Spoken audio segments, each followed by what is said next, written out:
Hello everyone, आज की video में हम बायोटिन को डिस्कस करेंगे। बायोटिन क्या है, ये बालों और स्किन के हेल्थ के लिए इतना इम्पोर्टेंट क्यों माना जाता है, बायोटिन की कमी शरीर में क्यों हो जाती है और अगर शरीर में बायोटिन की कमी हो गई है तो इसके क्या क्या लक्षण हैं और इनको नेचुरल तरीके से हम किस तरह पूरा कर सकते हैं, यानी कि डाइट के माध्यम से हम बायोटिन की कमी को कैसे पूरा करें। तो सबसे पहले डिस्कस करते हैं बायोटिन है क्या। देखिए, बायोटिन एक कोएंजाइम है। ये विटामिन बी कॉम्प्लेक्स की फैमिली का ही एक विटामिन है, जिसे विटामिन B7 भी कहते हैं और विटामिन H भी कहते हैं। तो यह एक वाटर सोल्यूबल विटामिन है। वाटर सोल्यूबल वो विटामिन्स होते हैं जिनको हमें डेली कंज्यूम करना होता है, मींस वो बॉडी के अंदर स्टोर नहीं होते। तो बायोटिन को हमें डेली डाइट में इंक्लूड करना ज़रूरी है। तो बायोटिन की शरीर में कमी है, कैसे पता लगाएं, इसके क्या क्या लक्षण हैं। देखिए, बायोटिन बालों की और स्किन की हेल्थ के लिए बहुत ज़रूरी है।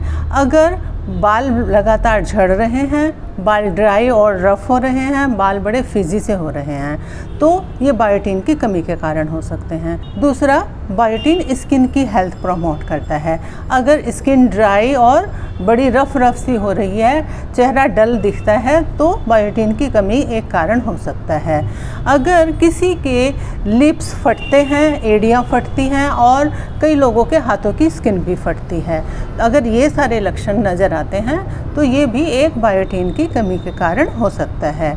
कुछ लोगों को ये लिप कॉर्नर्स पर कट लग जाते हैं, ये भी बायोटिन की कमी को दर्शाता है। जीभ पर छाले आ जाना, मुंह के अंदर छाले आना, लिप्स के अंदर कट लग जाना और जीभ स्वेल हो जाना, इनमें से अगर जो मैंने टोटल बताए हैं 1, 2 या कुछ लक्षण नज़र आते हैं तो ये बायोटिन की कमी हो सकती है।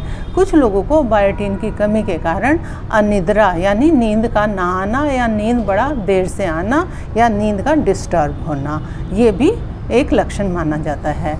तो ये सब बायोटिन की कमी के कारण हो सकते हैं।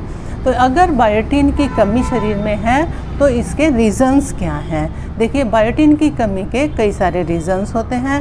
नंबर 1, एंटीबायोटिक्स का ज़रूरत से ज़्यादा लेना या डॉक्टर की सलाह के बिना ओवरडोज ले लेना, ये बायोटिन की कमी का एक लक्षण बनता है, क्योंकि बायोटिन हमारी आंतें ही प्रोड्यूस करती हैं।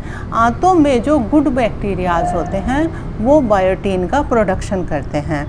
अगर हमारे शरीर में गुड बैक्टीरियाज की संख्या घट जाती है और बैड बैक्टीरियाज की संख्या बढ़ जाती है, तो ये बैड बैक्टीरियाज यानी ये जो बैड बैक्टीरियाज हैं गुड बैक्टीरियाज के फंक्शन को इंटरफेयर करते हैं और बायोटिन का प्रोडक्शन या तो कम या रुक जाता है। गुड बैक्टीरियाज ही नहीं बचते तो वो बायोटिन का प्रोडक्शन कैसे करेंगे। तो ऐसे केस में हमें कुछ अपनी डाइट में ऐसी चीज़ें ऐड करनी होती हैं जिनसे गुड बैक्टीरियाज की संख्या बढ़े ताकि वो बायोटिन का प्रोडक्शन कर सकें।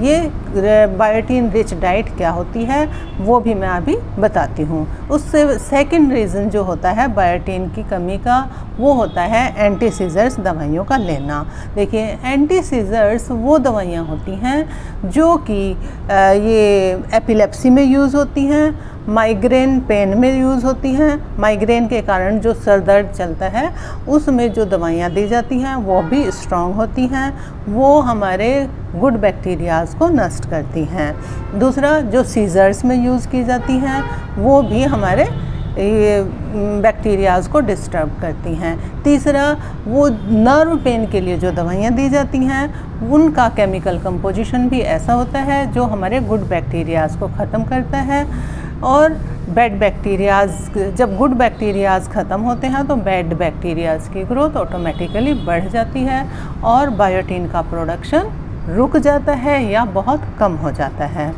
और अब नेक्स्ट रीज़न एक कॉन्स्टिपेशन का होना। कॉन्स्टिपेशन एक बहुत बड़ा रीज़न बोला जाएगा, क्योंकि जब कब्ज होती है पेट के अंदर मल रुका हुआ होता है। मल मीन्स एक टॉक्सिन्स हैं और जहाँ भी टॉक्सिन्स होंगे वहाँ बैड बैक्टीरियाज की ग्रोथ बढ़ती जाएगी। जब बैड बैक्टीरियाज की ग्रोथ बढ़ती है तो गुड बैक्टीरियाज नष्ट होते हैं या ये कहिए कि जो बैड बैक्टीरियाज़ हैं वो गुड बैक्टीरियाज़ को फंक्शन नहीं करने देते, उनका फंक्शन इंटरफेयर करते हैं। तो ये कॉन्स्टिपेशन होना बायोटीन की कमी का एक बहुत बड़ा रीज़न है। अगर आपको बायोटीन की कमी के कुछ लक्षण नज़र आते हैं तो अपने कब्ज़ कॉन्स्टिपेशन का ट्रीटमेंट ज़रूर कराइए। कब्ज़ एक नहीं 100 बीमारियों का कारण बनता है। अब अगर शरीर में किसी भी वजह से बायोटीन की कमी हो गई है तो उसको हम नेचुरल सोर्सेज से किस तरह पूरा करें, मेन डिस्कस हमारा ये है। तो बायोटीन की कमी के लिए देखिए वेजिटेरियन और नॉन वेजिटेरियन दोनों तरह के डाइट के थ्रू पूरा कर सकते हैं। ये ऐसा कुछ नहीं है कि वेजिटेरियन डाइट में बायोटीन की कमी हो, बायोटीन वेजिटेरियन डाइट में भी भरपूर मात्रा में अवेलेबल है। तो नॉन वेजिटेरियन डाइट में अंडा मेनली एग योक में अच्छा बायोटीन होता है। दूसरा ऑर्गन मीट में भी बायोटीन रिच होता है और मछली में भी अच्छा बायोटीन होता है। अगर आप वेजिटेरियन डाइट पर हैं तो वेजिटेरियन डाइट्स में जो अनाजों का हस्क होता है उसमें अच्छा बायोटीन है। मीन्स होल ग्रेन अनाज खाएं। होल ग्रेन मीन्स अनाज की कवरिंग भी हमारे इनटेक होना चाहिए। साबुत अनाज खाने का बहुत अच्छा तरीका है कि आप उनके स्प्राउट्स बना लें। जब स्प्राउट्स बनाते हैं तो उनकी गुणवत्ता और भी ज़्यादा बढ़ जाती है। इसके लिए आप चना, मूंग की दाल इनके स्प्राउट्स बना सकते हैं, साबुत गेहूं के स्प्राउट्स बना सकते हैं। अगर स्प्राउट्स नहीं बना पाते तो अनाज को विद हस्क खाएं। विद हस्क क्योंकि अनाज की जो कवरिंग होती है उसी में ये विटामिन B7 होता है। तो आप अगर विद हस्क खाएंगे मीन्स अनाज की कवरिंग के साथ ही अनाज को खाएंगे तो वो विटामिन B7 का अच्छा सोर्स है। दूसरा नट्स और सीड्स में बहुत अच्छा B7 होता है। नट्स में आप बादाम, अखरोट और पिस्ते इनमें भी होता है और साथ में जो सीड्स होते हैं सारे ही सीड्स में B7 प्रचुर मात्रा में होता है। सीड्स में आप पंपकिन सीड्स ले सकते हैं, sunflower seeds, flax seeds, chia seeds, sabja seeds और अलसी के बीज।